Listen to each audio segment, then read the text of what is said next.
एक बार फिर हमारे साथ में मौजूद हैं भारतीय जनता पार्टी के विधायक डॉक्टर एमपी आर्या। डॉक्टर साहब, जानना चाहूंगा, इस समय जो सबसे चर्चित मुद्दा ये चल रहा है कि बरेली लोकसभा सीट पर भाजपा का प्रत्याशी ना होना, अभी तक घोषित नहीं हुआ है नाम। क्या कहेंगे, आखिर इतना विलंब क्यों?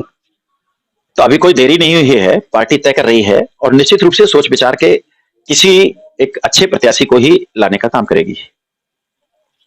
नहीं, इतना पहली सूची, दूसरी सूची, तीन सूची मुझे लग रहा है निकल चुकी है। तीन सूची में 8 बार के सांसद रहे संतोष गंगवार जी, उनका नाम ना आना बड़ा चर्चाओं का विषय है। कभी इस दौरान नाम चलता है कि छत्रपाल गंगवार जी का नाम चलता है, कभी उमेश गौतम जी का नाम चलता है, कभी संजय सिंह गंगवार जी का, कभी डॉक्टर एमपी आर्या। तरह तरह के नाम चलते रहते हैं कि टिकट इन्हें मिल रहा है, कोई कहता है कि इन्हें मिल रहा है। तो आखिर इतना मंथन क्यों? क्योंकि इससे पहले कभी मंथन नहीं देखा गया था इतना।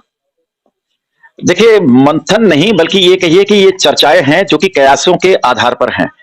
पार्टी किसी रणनीति के तहत ही ये सब काम कर रही है। निश्चित रूप से पार्टी अपना अलग गणित लगाती है और समग्र चीजों को देख करके, अकेले बरेली लोकसभा ही पार्टी के लिए सब कुछ नहीं है। बरेली के अलावा बहुत सारी लोकसभाएं हैं जिन पर गणित के हिसाब से, उनकी रणनीति के हिसाब से टिकट तय किया जाना है।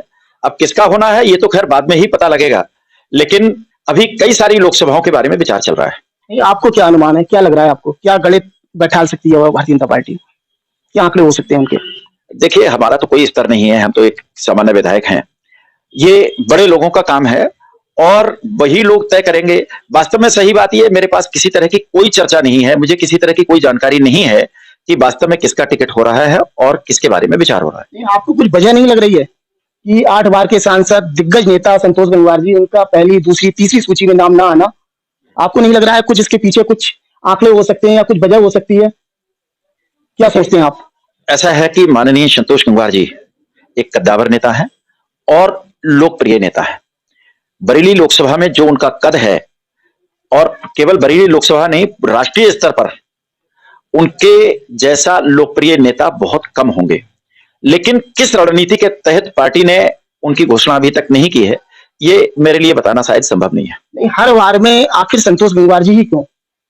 संजय सिंह गंगवार जी का भी नाम आ रहा है, उमेश गौतम जो है उनका भी नाम चल रहा है, छत्रपाल गंगवार जी का भी नाम चल रहा है, डॉक्टर एमपी आर्य नवाबगंज विधायक है, उनका भी नाम चल रहा है। तो ऐसी क्या खासियत है संतोष जी में कि हर बार में वही? देखिए, ये सब पार्टी की अपनी रणनीति है और ये जो सब नाम चल रहे हैं आपने बताया, ये सब कयासों के आधार पर हैं। लोग अपने अपने हिसाब से चीजें लगा लेते हैं, कोई कोई गणित लगाता है अपनी सुविधा अनुसार। अभी किसी के पास में सही बात यह है कि कोई जानकारी है नहीं। आप विधायक हैं, आपकी ये जानकारी में तो होगा कि बरेली से किन किन लोगों ने आवेदन करा है लोकसभा चुनाव के लिए, टिकट के लिए? भैया, मेरे पास ये भी जानकारी नहीं है कि किसने आवेदन किया है और कौन कौन टिकट का दावेदार है। अच्छा, चलो, मैं संतोष जी के बारे में ही जानता हूँ। उन्होंने पिछले 5 साल में नवाबगंज विधानसभा के लिए क्या करा है? कुछ महत्वपूर्ण कार्य हो वो बताएं। देखिए, माननीय संतोष गंगवार जी लगातार लोकसभा क्षेत्र में काम कर रहे हैं और नवाबगंज विधानसभा में भी अगर उल्लेखनीय काम की बात करूं, देखिए ये चीजें समग्र होती हैं। अकेला ये नहीं कि सांसद जी के नाम से ये काम आया, ये विधायक जी के नाम से आया, ये पार्टी के काम होते हैं।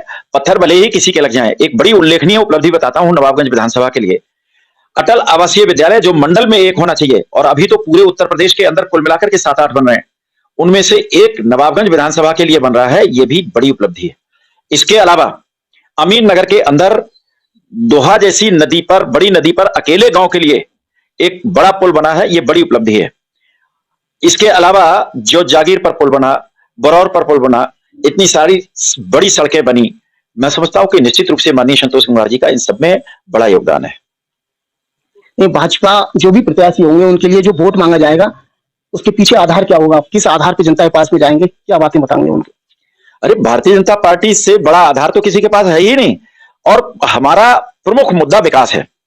आज तक इस देश में कांग्रेस की सरकार रही, बीच में जनता पार्टी की सरकार रही, श्री चंद्रशेखर जी सरकार में रहे, ऐसी कई सारी सरकारें रही, प्रमुख रूप से कांग्रेस रही, लेकिन कभी किसी ने विकास के मुद्दे पर वास्तव में वोट नहीं मांगा। ये भारतीय जनता पार्टी है जो हिम्मत कर रही है केवल विकास के नाम पर वोट मांगने का, और विकास का नाम नहीं है ये, वास्तव में उनका काम है। हम उस काम के आधार पर वोट मांग रहे हैं। चुनावी चंदा वाला जो मामला उछल रहा है, फिर ये क्या है? बताता हूं आपको। देखिए, कांग्रेस काले धन पर काम करती थी और ब्लैक मनी से चुनाव लड़ा करती थी। भारतीय जनता पार्टी 100% ईमानदारी से काम करती है।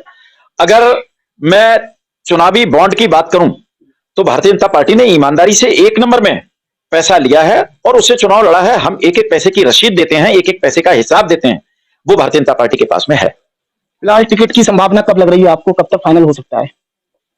ये पार्टी का काम है, बड़े नेताओं का काम है, हम लोग इसमें कुछ नहीं कह सकते। फिलहाल ये तय हुआ है कि शायद 22 तारीख को घोषणा हो सकती है। इसकी संभावना लग रही है आपको?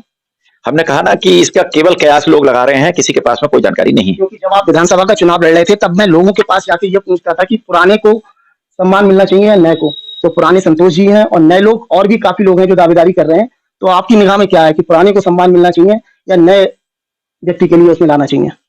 देखिए, ये सब तय करने का काम वैसे पार्टी का है, लेकिन माननीय संतोष कुमार जी हमारे बहुत ही सम्मानीय और बहुत लोकप्रिय नेता हैं। आप चाहते हैं उन्हीं को टिकट मिले? निश्चित रूप से अगर उन्हें मिलेगा तो हम पूरी मेहनत के साथ में चुनाव लड़ाएंगे। और किसी और को मिला तब नहीं लड़ाएंगे? तब भी उसी मेहनत के साथ लड़ाएंगे। पार्टी के सिपाही हैं, पार्टी के साथ हैं, कमल का फूल हमारा चुनाव चिन्ह है। कमल का फूल आपका निशान है, जो जिसे टिकट मिलेगा आप लड़ाएंगे? बिल्कुल 100%।